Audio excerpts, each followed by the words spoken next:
Hello साथियों, जय श्री राम, जय बालाजी महाराज की। आपका मेरे यूट्यूब चैनल हनुमंत कृपा 0005 में स्वागत है। साथियों, आज मैं आपको हनुमंत चरित कथा का पाठ श्रवण कराऊंगा, क्योंकि हम नित्य श्री हनुमंत चरित कथा सुनाते हैं। और आज भी आपको श्री हनुमंत चरित कथा के संवाद अशोक वाटिका में श्री हनुमान जी का विध्वंस, आप इसे चित्त लगाकर सुनिए। अब मैं प्रारंभ करता हूँ। उससे पहले श्री हनुमान जी की वंदना कर लेता हूँ, फिर पाठ की ओर चलता हूँ। श्री गुरु चरण सरोज रज, निज मनि मुकरि सुधारे। बरनहु रघुबर बिमल जसु, जो दायक फल चारे। बुद्धिहीन तनु जानिके, सुमिरो पवन कुमार। बल बुद्धि विद्या देहु मोहे, हरहु कलेश विकार। सियावर राम जय जय राम, मेरे प्रभु राम जय जय राम। तो साथियों, अब पाठ की ओर चलते हैं। अब अशोक वाटिका को हनुमान जी द्वारा किस तरह विध्वंस किया गया, पूरा चरित्र सुनाते हैं, आप श्रवण करें। समस्त शास्त्रों के पारंगत विद्वान श्री समीर कुमार ने मन ही मन विचार किया, दूत का कार्य स्वामी के हित के लिए मार्ग प्रशस्त करना है।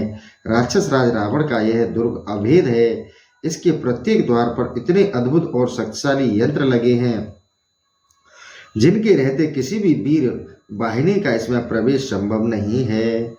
दूसरे, इस अगम लंका में मैंने रात्रि में देखा है कि दशग्रीव के व्यक्तित्व एवं उसके योद्धाओं को कैसे पता चले कि शत्रु की सैन्य शक्तियों की जानकारी आवश्यक है। इतना ही नहीं, रावण को आतंकित कर उसका मनोबल गिराने में लाभ होगा। माता सीता भी दिए गए आश्वासन का विश्वास दिलाने से धैर्यपूर्वक अपने दिन काट सकेंगी। अतएव लंका में भली भांति देखकर इसके अधिपति रावण को भली भांति देखकर इसके अधिपति रावण से मिलकर ही जाना अधिक उपयोगी होगा। पर दशमुख से भेंट कैसे हो? यदि ये असुर किसी प्रकार उत्तेजित हो जाएं, तो निश्चय ही मैं रावण के सम्मुख पहुंच दिया जाऊंगा। बस अपने मन में इस प्रकार की योजना बनाकर श्री पवन कुमार उछलकर एक वृक्ष पर चढ़ गए। वे मधुर फलों को खाने लगे। वे कुछ फलों को कुतरकर और कुछ को वैसे ही धरती पर फेंक देते। किसी वृक्ष की डाल तोड़कर फेंक देते, तो कोई समूचा वृक्ष ही उखाड़ देते। इस प्रकार वे संपूर्ण अशोक वाटिका को नष्ट करने लगे। जिस सिंसपा अशोक वृक्ष के नीचे माता सीता रहती थी, उसके अतिरिक्त पवन पुत्र ने वाटिका के समस्त पुष्पों और फलों के वृक्षों को नष्ट भ्रष्ट कर दिया। अत्यंत सुंदर वाटिका कुछ ही देर में उजाड़ हो गई। इतना ही नहीं, परम शक्ति संपन्न महादेव वात्मा श्री हनुमान जी असुरों के गगनचुम्बी चैत्य प्रसाद पर उछलकर चढ़ गए। वे परम तेजस्वी शिव अवतार कपीश्वर विशाल शरीर धारण करके लंका को प्रतिध्वनित करते हुए उस प्रसाद को तोड़ फोड़ कर नष्ट करने लगे। विशालकाय हनुमान जी की गर्जना सुन तमोगुणी राक्षस भयभीत होकर जग पड़े। वे नाना प्रकार के प्रास, खड़क, फरसे तथा अनेक प्रकार के अस्त्र शस्त्र लेकर चैत्य प्रसाद की ओर दौड़े। अत्यंत मनोहर अशोक वाटिका की दुर्दशा देखकर वे चकित हो गए। असुरों ने कुपित होकर नख दृष्टाक्ष युद्ध पवन पुत्र पर आक्रमण कर दिया, किंतु अनंत शक्ति संपन्न श्री हनुमान के सम्मुख वे क्षण भर भी टिक न सके। प्रसाद के कंगूरे एवं वृक्षों पर आघात से वहीं मर मिटे। कुछ विकट मुख वाली भयानक राक्षसियों ने श्री जनक नंदिनी के पास जाकर उनसे पूछा, यह बानर आकार का विकट वीर कौन है? माता सीता ने उत्तर दिया, राक्षसों की माया तो तुम ही जानती हो, मैं दुखनी क्या बताऊं। तुमसे बचे तो 4 असुर प्रहरी और राक्षसियां रावण के समीप पहुंची। उन्होंने कहा, प्रभु, एक वानराकार प्राणी पता नहीं कहां से आकर अशोक वाटिका में प्रविष्ट हो गया।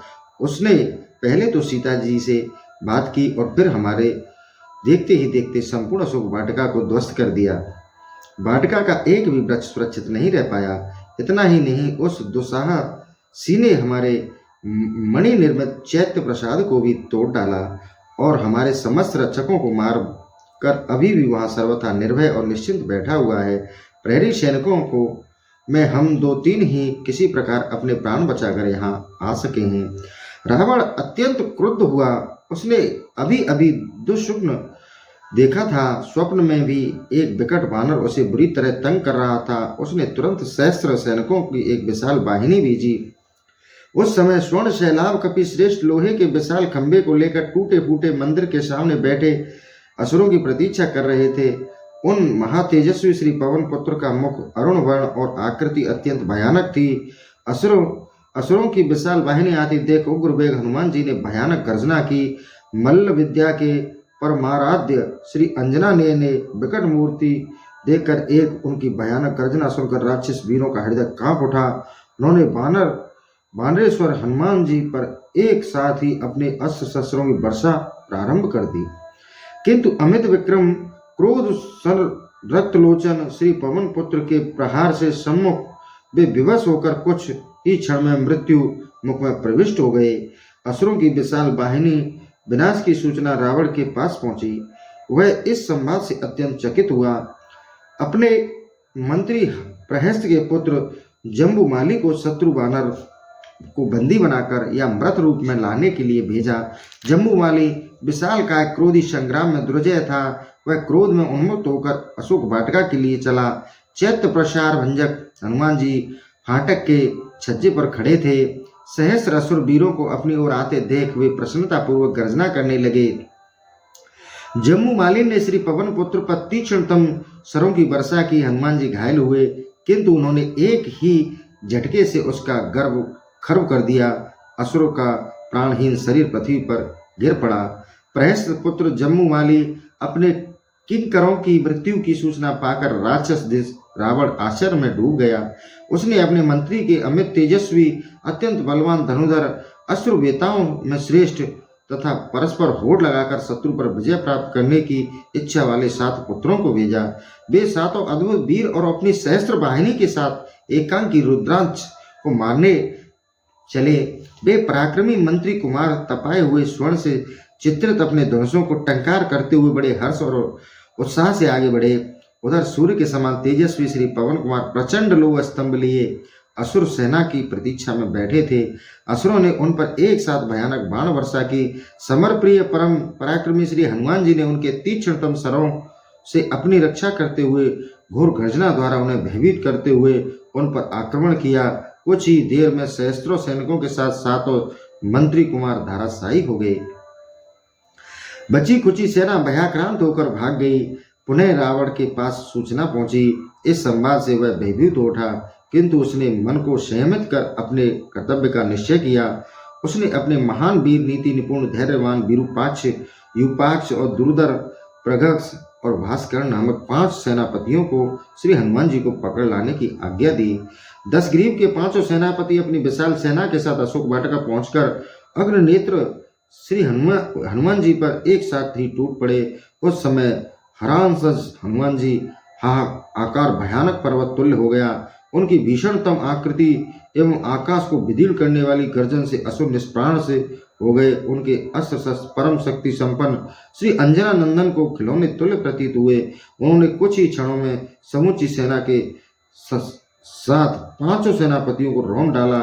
उनकी लाशों से वहां की धरती पट गई।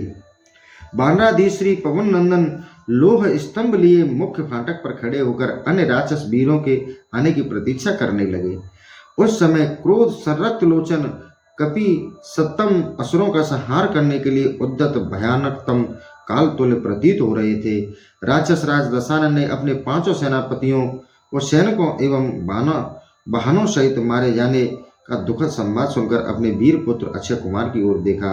युद्ध के लिए उत्कंठित रहने वाला वीरवर अक्षय कुमार अत्यंत उत्साहपूर्वक उठ खड़ा हुआ। वह महापराक्रमी राक्षस शिरोमणि सुवर्ण मंडित रथ पर आरूढ़ होकर कपीश्वर की ओर चला। उसके रथ में धनुष, बाण, तरकस, तलवार, शक्ति तोमर आदि समस्त शस्त्र यथा स्थान यथा क्रम से रखे हुए थे। अक्षय कुमार ने समर सूर हनुमान जी पर प्रचंड वेग से आक्रमण किया, किंतु भूधराकार श्री महादेव वंशज आकाश से सीधे उसके रथ पर कूद पड़े। उसके रथ, अश्व और सारथी सभी समाप्त हो गए।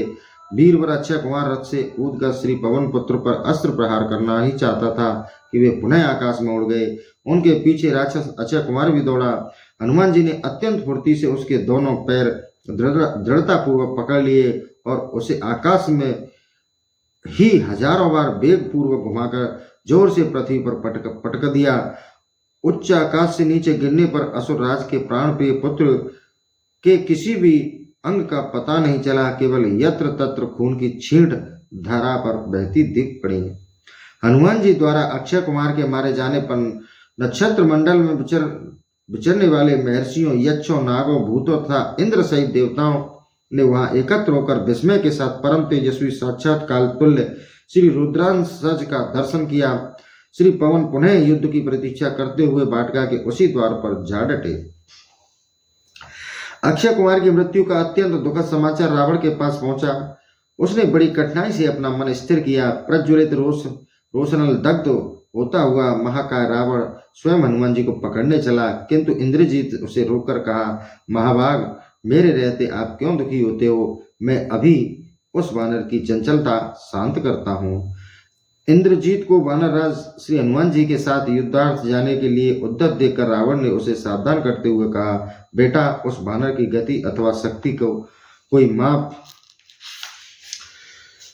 तौल की सीमा नहीं है। वह अग्नि तुल्य तेजस्वी वानर है, साधन विशेष से मारा नहीं जा सकता। अतएव तुम प्रतिपक्षी में अपने समान ही पराक्रम समझकर अब अपने धनुष के दिव्य प्रभाव को याद रखते हुए आगे बढ़ो और ऐसा पराक्रम दिखलाओ जो अव्यर्थ सिद्ध हो।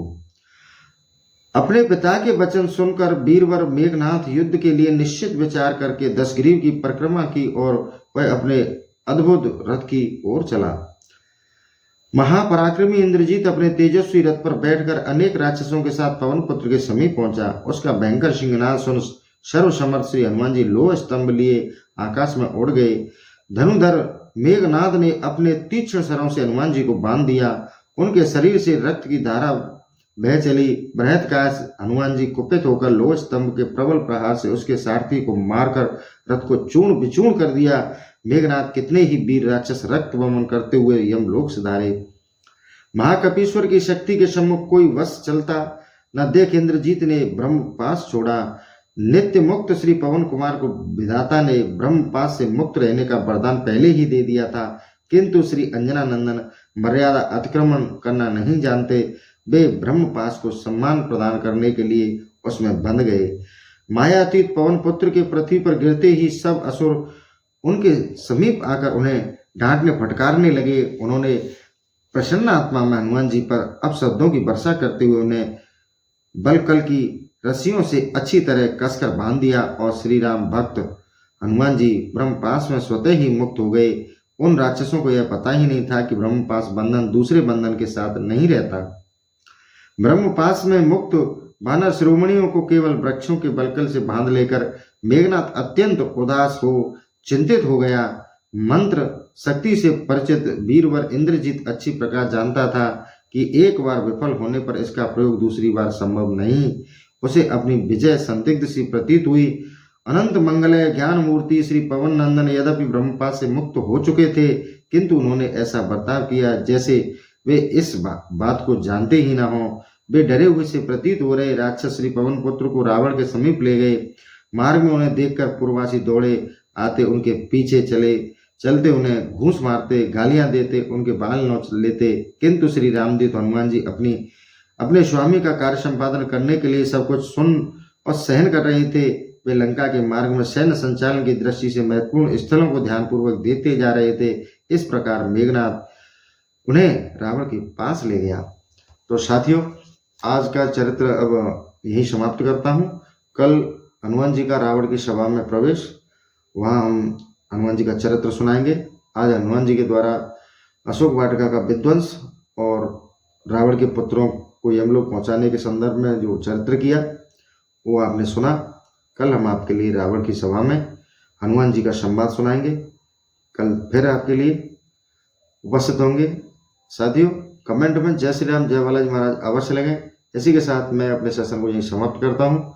जय श्री राम जय बालाजी महाराज की।